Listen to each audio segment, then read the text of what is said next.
Hey, Cornelius, what's up? 0000. Yeah, sure is. 4 zeros for that. We try to make it. Yeah, yeah. Don't put yeah. All right. Talk to you later. Have a safe trip. Have a safe trip to Atlanta. All right. All right. See you. Bye. Sorry, guys. I got a phone call exactly when I started off there, so I hope I had to bear with me here a second. I'm at the beach this weekend, and good morning, Greg. Good morning, Ponca. Ponca, I don't know if you got to hear the radio show. I mentioned you the other day, and I mentioned you and Chris and Ricky, all you guys out west. I hope the light's not too much for you back there. I may need to. I got one light behind me here. It might be bothering. I don't know if that bothers y'all or not. You can let me know. But I'm down here at the beach this weekend. My wife and I came down, and we're trying to enjoy ourselves down here at the beach and have a good time. We're as you can tell on my headline there, I need some drivers in the Charlotte area and the Savannah area. Okay, the lights are good. Okay, well, that's fine. I just wanted to make sure everything was looking good for everybody. I guess as good as to be expected considering it's me. Let me see if I can resituate myself a little bit. Maybe that might be a little bit better. I don't know. Now I got the light right behind my head there a little bit. But we came down Wednesday night to our Hilton Head location, and where we had a meeting Friday morning down here, a safety meeting, and so we had to come down for that. And hold on one quick second. I'm on that light sort of bothering me in the background. I'm going to let me move around here. I'm at the beach here, so I can let me cut some of these lights off. I'll cut that light off. You got the other lights behind me. But I'm down here at the beach. I'll give you a little view where I can step out here. I'll let you look over my shoulders here a little bit. See if we can see down here. We got some people playing tennis. And I don't know if you can see that or not. I got some people playing tennis down here. This early morning, my wife's out for a walk. Yeah, well, I have one turnover and a couple of growth opportunities, you might say. I had one driver that wanted to get his own truck and go into business for himself. So he left on one of my regular runs. Let me get this situated a little bit better. Yeah, he left a regular run that I had. The others are the growth opportunity down here in Savannah. We're still needing several drivers down here in the Savannah, Georgia area. So if you know anybody that wants to relocate to Savannah, Georgia, or relocate to Charlotte, North Carolina, I've got some opportunities. Well, like I said, I got dedicated runs for both locations. I've got some guys that are running some dedicated runs down here in Savannah that are wanting to switch to the extra board, and that will open up some regular runs for me, some dedicated runs, and then that way some of the guys that have been working for me for a number of years, I'm going to kind of change their status a little bit. Like I said, they want to do some management type work and a few other things, so I'm going to switch them around down here in the Savannah area. But that's where it stands right now. And, hopefully, let me see. Let me give you a little bit better view, I guess. I don't know. Let me trying to get myself situated. I'm sitting here in a little bit of a rocker recliner, so I hope I'm not rocking too much for everybody. I've got the old laptop sitting here on my knees, and if I get to rocking too much, holler at me and tell me to slow down or whatever. But right now, I think, hopefully it'll be a, decent enough light and everything else. You get to moving around down here with these laptops, and the light, I can see the light changing on me a little bit. But other than that, we've had a really good week. It's been wonderful weather down here at Hilton Head. I mean, I couldn't ask for any better weather. We had one day that it was cloudy, but the rest of the week it's beautiful out here right now. Let me see. Let me ask the authority what the temperature is. Alexa, temperature. Right now, it's 64 degrees. Today, expect a high of 81 degrees. Okay, 64 right now. It's going to be up to 81 today. So I'll give you an idea. And it's clear as there's not a cloud in the sky out there right now. So it's going to be a beautiful day to be down here at the beach. And I can't knock it too much. That's nice. We're going to head out early in the morning. I'm going to head back to work and go back to Cherryville. So I'm not going to be staying down here. Well, I've stayed down here most of the week, so I've really enjoyed it. But it's time to get back to work, like everything else. I've got to get back to the store. The store has been doing really, really good. I'm really tickled that the store is progressing as much as it has. So we're really enjoying the fact that the hey, Chris, I'm sorry you're late there too. Oh, I had some cows escape. Good gracious. Yeah, I don't miss those days.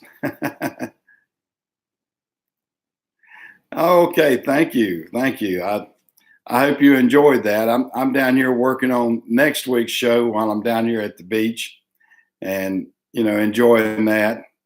Well, hey Nova, how are you? 38 degrees. Whoo. I'll keep my temperature.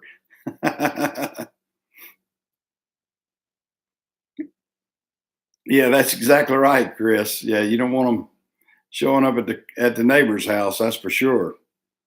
Good gracious, Nova! I tell you what, I would like winter to be over if I were you.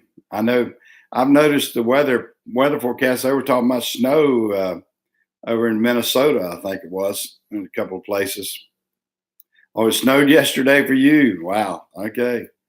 Yeah, that's. I don't miss that at all. This winter was fairly mild for us down here in the South. We didn't have too many days of bad weather. We had a few, but they kind of got in and out of here fairly quick and didn't inundate us too bad. Hey, Aloysius.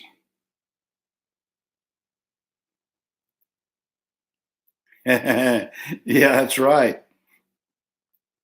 Yeah, keep that snow and everything up north. Well, I'm glad to see you in here and everybody else. Yeah, we're if you know of anybody that's wanting to relocate to Savannah, Georgia, or Charlotte, North Carolina, I've got several positions open. So several positions in Savannah. I only have one dedicated one in Charlotte. Like I said, I had a driver that's he wanted to. I'm trying to think who he said he was going to go to work for. Some sort of dedicated fleet or something that. But he had to fly into Minnesota to get his truck, I think, this week. So he's up in the cold north right now getting his truck, and then he's going to be driving all over. But it's hard to tell people exactly what they want to do. And I mean, all I can do is give a good opportunity. He feels like he can better himself by buying his truck, or he's going to be leasing it, or I don't know what the situation is. I've heard some horror stories from some of these corporations that they get a guy to come in and they'll lease him a truck or whatever, and then he's responsible for the truck. And if the truck breaks down, and he's not. A lot of times they're not privy to knowing exactly what's wrong with the trucks, and they'll buy into it, and maybe 3 months from now they'll have $5,000 worth of repairs to do, and they don't have that much money bankrolled, and they'll go out of business. And it's you kind of can. It's kind of tough doing that in my viewpoint, but that's yeah. To me, I think they do. They walk into a trap a little bit because you're obligated. You're signing your life away to pay for that truck, and they could hurt your credit if you go in there and you say, well, it's their truck, I'm buying it from them, and that sort of thing, and I'm gonna let them finance it for me, and I'm gonna run for them. They control two factors of it. They control two factors of it, major factors of it: the financing and the fact that they can cut you or send you in and out wherever they want to. You're at their mercy. They know they got a controlling factor. They could say, well, if you don't run what I want you to run, then we can just cut you back, and you won't be able to make the payments. We can take the truck away from you. So that's scary. I mean, to me it is. I would rather have my financing and my leasing in two different locations and not let the two know who owns what, because that I don't think that breeds a good scenario. Now, some people, if they got low credit or no credit or whatever, they kind of fall into these traps sometimes. And I agree with you that they're traps. They're predatory, as you might say, like a predatory mortgage almost. Only these are like that too. And I have seen people hurt themselves. But we do what we have to do. I mean, everybody wants to better themselves, and I have no problems seeing guys better themselves. And I hope this gentleman gets in a positive situation. But I'm just sort of scared for him because I've seen other people not get into good situations like that. So it's iffy. It's iffy. It's a tough situation to kind of put yourself out there. But that's the way it goes. That's the way it goes. Well, Chris, I hope that radio show sounded good for you. What was your opinion of it? Did I do okay as an old man doing the DJ work again? And I hope you liked it. I sent you Chris missed it, so I sent him an actual copy of it out to him to let him listen to a small segment. But I talked about him and Ponca and Ricky in there, talking about out in the West, sort of, out there in Kansas.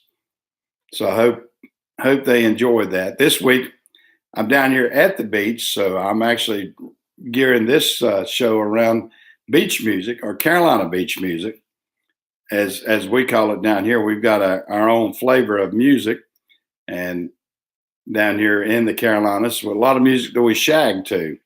So that's what I'm kind of gearing it around, and it's music that I grew up with.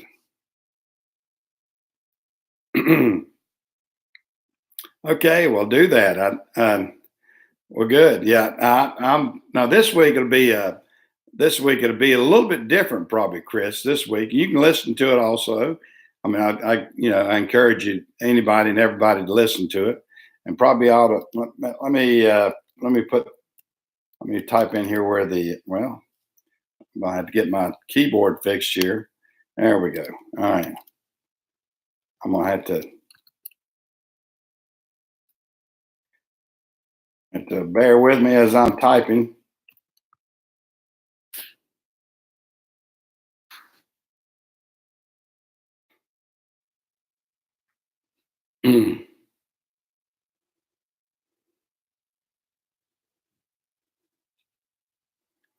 Okay. Oh, am I talking to Ricky instead of Chris this morning? I thought I was talking to Chris.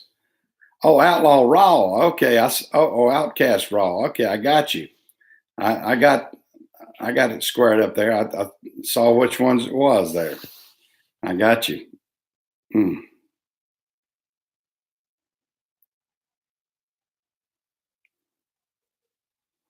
No, you're never gonna you're never gonna hear rap on mine.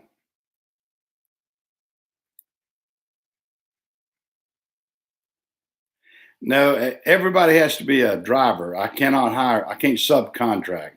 That's one thing that FedEx won't let us do is subcontract. So everybody that works for me actually drives my equipment, and actually, they're an employee. They have to be. We have to do a W-2 and everything else. FedEx got into trouble probably 15 years ago out in California. Of course, you might gather you're getting some buffering. Okay, is anybody else getting any buffering? It seems to have a good signal for me right now. I've got a real good signal usually down here at the beach. I'm wired straight in. Is everybody's got a good signal? Ponca said he was getting some buffering. I hope it's on his end. Okay. Okay, everybody's good. Okay. All right. Well, yeah, my signal is usually real strong down here. I got a strong signal brought in straight wired straight in to my condo, so my signal is really really good most of the time. I don't have any buffering on this end. I don't think. Okay, that's great. That's great. But yeah, all the drivers that I have driving for me. Hey, mechanic Mike. Uh, Everybody that drives for me drives one of my trucks, and we we have to, like I said, we have to have drivers that are, we give them all W-2s. I mean, no 1099s at all. We pay the taxes, we do everything because several years ago FedEx got into trouble in California, and of course, like I said, um, everybody wants to. If anything goes wrong, it's going to start at California. I mean, they seem to be the agitators. Hey, Sarge. Yeah, everything's doing pretty good. California is as some people call it, the communist state, and it's showing its colors more and more every day. It seems like. I mean, there's a lot of industry that's leaving California. There's a lot of I don't know. I have not been out in California in several years, and I know I don't want to buy fuel out there. I know, Sarge, if you're one of them that's had to buy fuel out there, uh, I know you're traveling all over. It's tough because I saw a friend of mine posted some uh, the fuel prices at a gas station the other day, and I think it was like 4.89 for diesel fuel out there. So I mean, it's almost $2 more a gallon just for diesel fuel in the state of California right now, and that's ridiculous. Yeah, is Pennsylvania gotten that bad too? I don't know about Pennsylvania. I mean, we fortunately for me, because I'm a regional carrier, I'm able to buy fuel at a good price down here in the Carolinas and everything. We're running right at a little over $3 a gallon, I think, diesel fuel, right a little under in South Carolina, Georgia, about the same. So right at $3 a gallon, and we don't have to worry about it as much because we do have a subsidy built in. So once our fuel gets a little bit higher, they do bump our pay rate up a little bit per mile too. They kind of yin yanged it a few years ago, but well, hey, comfortable man. Yeah, California can be a circus, that's for sure. Yeah, and it was 3.98 in Pennsylvania. Good gracious. Yeah, yeah, yeah. The way to do it is just to avoid some of those states like that. I just don't understand it. I guess they have shot their taxes up, their state taxes up on us so high to make it justify the cost. I don't know where they're coming from, but like I said, California just blows my mind anyway. I just all the legislation and California is one reason. This is the ports down here in Savannah and Charleston are going hog wild. They are. You would not believe how many warehouses they're building down here in the Savannah area, and it's just mind boggling. And every time you turn around, I mean, they say that every one of them that you see under construction right now have already been leased. I mean, companies are coming in like gangbusters to Savannah, Georgia. I mean, major companies, and there are a lot of them are moving out of uh, moving out of California and coming to these ports over here, these port cities like Charleston and Savannah, just as fast as they can come. So that's the reason I'm on here asking for drivers is because of this port expansion down here, and FedEx is just overwhelmed. I mean, they've got major companies down here that have relocated a lot of their shipping. I mean, they're going to ship to ports that are friendly, and that's the problem with the ports in California. They're not friendly anymore. They got all these regulations and everything else that they're putting on the ports out there, and it's just ridiculous. It doesn't take a rocket scientist to realize that if you're going to be unfriendly to all these businesses, that they're going to move, and that's basically what they've done. They said, hey, we're going to have it on a boat. It can either go to the East Coast or the West Coast, and so a lot of things have been diverted to the East Coast. And you think about it, California ought to watch what they're doing because the West Coast as a whole, I mean, you basically just got the commerce of California, Washington, and Oregon, I guess, too. But then the majority of it is primarily East Coast after that. The East Coast is way more populous, except for the LA area where they cram everybody in there.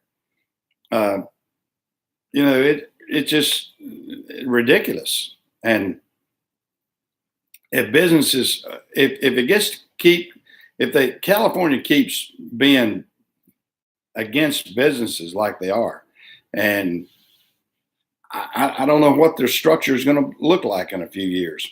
They're already the most welfare dependent state in the United States. Their school system is on the bottom. And I remember years ago, school systems were on the tops. I mean, you've got some of your biggest colleges out there, Stanford, UCLA, USC, well-known, good colleges, but their structure right now with their school system is terrible because they've got an influx of immigrants that don't know the system. That I don't know. It's really getting crazy out there. Yeah, it is. It's a lunatic left out there, in my opinion. You've got the illegals, like you said, that are coming in through there, and people that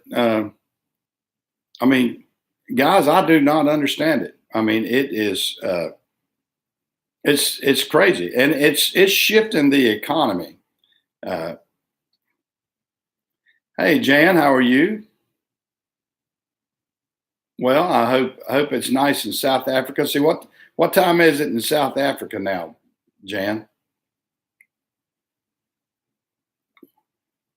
Yeah, well, it's beautiful over here right now, Jan. We got. Of course, I know you're getting into your winter, aren't you, over in South Africa? So you're in the late afternoons. Let's see what I'm trying to guess. If in South Africa, you're what, about 6 hours behind us?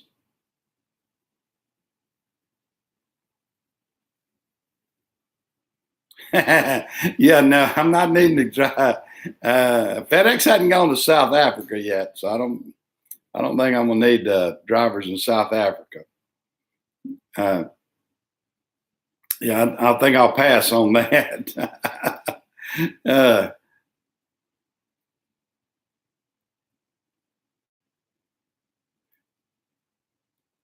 15. Okay.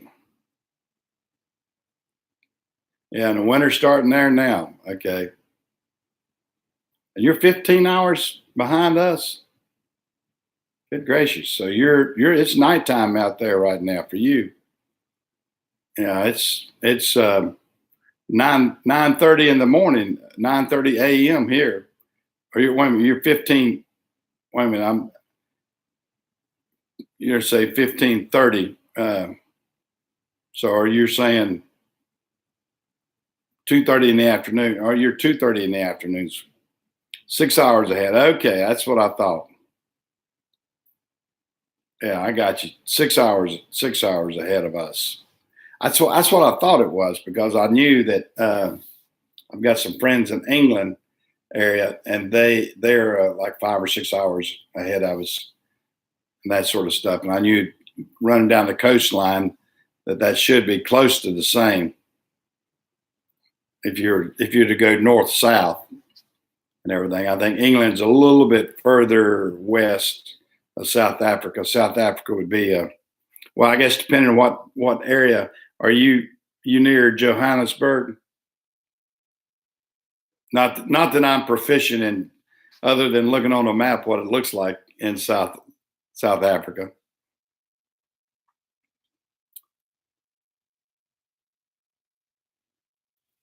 Yeah, that's right, Sarge. I mean, New York and California both, and that's our most left leaning areas.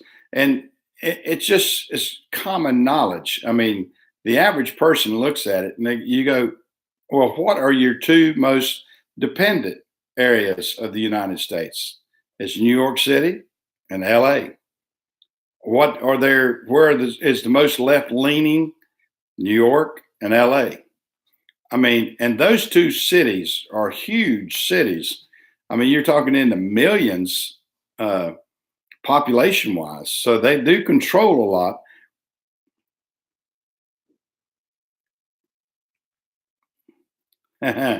Yeah, you get me at 8 o'clock, don't you, Chris? Yeah, that's right. Yeah. Yeah, there's a huge exodus out of California right now, business and people. I mean, you're getting to the point that the average person can't afford it. I mean, housing, and you go out there and you see a house that anywhere else in the United States would sell anywhere from 80,000 to 150,000. In California, it goes for a 500,000 or 1 million. And you're going, how do people afford this? And they don't. That's why you go to places out like San Francisco and some of them, they got people buying old motor homes and driving them and parking them on the street. And that's where they're living. Yeah, that's right. Texas with their zero state tax is killing it right now. There's businesses, and of course they've got the port in Texas too. So we've got you've got to see where the markets will be, what the market will bear and where the people are going to go, and that's why you're seeing businesses relocate in Texas and, like I said, Savannah, Georgia, down here, and Charleston, and just all kind of different areas. I mean, they're going, hey, this is what we've got to do. Exactly right. Yeah, just as well as I know, because I was looking at a map of New York State, and they are killing New York State. New York City controls everything. They control the state, even though the capital is in Albany. They might as well stick it in New York City because they control everything out of New York City, and that's it's crazy. Well, that's exactly right. I mean, that Chicago's the same way with Illinois. I mean, you've got all these different areas, and this is why I get so infuriated about the electoral college. I know we're getting on politics here, but you've got all these different people not realizing this is why the electoral college works. I mean, works and works, has for 250 years, because the forefathers saw for a fact that even way back when, that you couldn't let the populous areas control the entire country. I mean, we didn't even have but 13 states when they were doing this, but they realized that, you know, the bigger cities could control the entire United States if given the power uh, to vote the way they wanted to vote. And that's that's what we've got to do. We've got to be able to always respect that electoral college. It was put into place 250 years ago for a reason, and we are at the perfect opportunity now to show why it works. Because even though a popular vote, and people say, oh, the popular vote should control it. No, really, it should not. Popular vote is swayed too much in certain areas. I mean, you've got, like I said, you got dependent areas that have basically gone completely left. And you don't want that to control the entire United States. You want a balance. And the only thing that can balance it out is something as smart as the Electoral College. Our forefathers saw that years ago, and they were geniuses by implementing that years ago. And you go back and look, and some people say, well, Trump's the first one that's ever won. No, there's been several presidents that have won because of the Electoral College. And we need to keep it in place. It is the most balancing law that we've got. And if not, we would swing too far to either one way or the other. And it is definitely a balancing situation. So I don't care what your political affiliation is, whether you're Democrat or Republican. You need to always respect what the forefathers did on that. I mean, because they were geniuses, in my opinion. I mean, you keep your religion, you keep your politics, you keep everything balanced like that. They're way smarter than you give them credit for.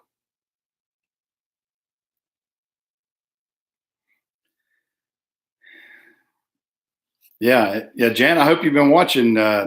Chris there. Chris, I got to get out there. Chris is working hard. For guys that are not familiar, Chris and Ricky out there at Outcast Projects, they've been working on a couple of buildings out there at this place, and very inventive. Chris is a hard worker. He's out there digging by hand almost, and it reminds me of what I did when I was a kid. My dad did something similar, and getting these foundations underneath an existing building, which is tough. That is working backwards like that and building it back up to what it should be is a tougher task than most people realize. And Rick and Chris are doing that out there at Outcast, and you ought to go back and look at some of their old shows. Pretty interesting. And Rick will show all of his good wares and everything that he buy, all of his auctions and different things. Rick has done pretty good with Rick and Chris together. I mean, I've done pretty good on their auctions. I haven't seen as many of the auctions lately, but they kind of fun to watch. yeah, he's. I was mentioning even in my show the other day. I was talking about the Wrecking Crew, which is a musical group out west, and I mentioned that Rick and Chris are the Wrecking Crews in Kansas, but there's a Wrecking Crew for a different reason. They have a tendency to get in there. Most people say they're tearing it up or tearing it off or building it back. Interesting, real interesting. I got you. Are you slowed down on the auctions? Are you going to stock up some more? Well, don't overspend, guys. And I'll have to. I was checking my schedule for next year when I go out west. I'm planning a trip out west next year, and I told my wife, I said, I may have to go through and see Rick and Chris. I don't know what good. Is there any good places close by that I can stay when I go through your area? Because I don't know. I guess you're not too far out of Dodge City, are you, Chris? I mean, we should be able to find us a nice place to stay there if we ride through, because we were thinking about going a little more northern and going through Louisville and going through uh, St. Louis and then going that direction, and then cutting down, maybe going through Dodge City on the way out to Las Vegas. But I'd like to see different parts of the United States, and not sort of like old Charles Carrault, who's another North Carolina boy. Go out here and see off the interstate a little bit.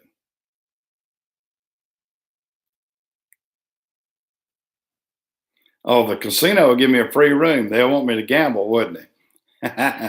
Yeah, if I can get free rooms, I'll jump all over that. I'll go in there, put a couple of quarters in the slots, I guess, or whatever. But yeah, yeah, I'd like to go out there. Now, how far are you from Dodge City, Chris?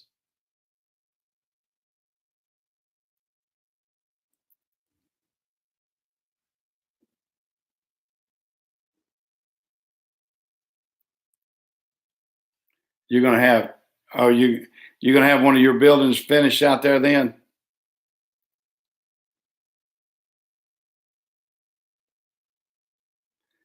Oh, you're 22 miles. Okay, well, that's not bad. That's not bad. I might, yeah. Barbara and I have to get out there and see y'all this next year if we can. I'd like to and see some. I like to when you're in areas like that. If you've got friends and you can drop in and see them, and you can get a little more local taste than just I don't like to be a tourist trap type situation in every location that I go. I like to, if you can get some local input on things, it seems like it's always a little bit better. Yeah, it's I like to think that we can get out there and spend a little time out west and do what I need to do. I need to watch my. Okay, I'll just notice I was unplugged here. I didn't want to run my battery down, but I'm in good shape. But we're down here at the beach and enjoying ourselves this week, and I hope everybody's enjoying theirself. And I'm gonna kind of cut it to about 38 minutes here. I think I've been on about 38 minutes here. Kind of cut it short and get back. I've actually got to get back to my old radio show, so I'm gonna cut it back and say bye to everybody. And maybe next week I can have some good news about getting some drivers. So y'all take care and check me next Sunday morning, and I'm gonna get out of here and try to have a good rest of the day. Y'all do too, okay? See ya.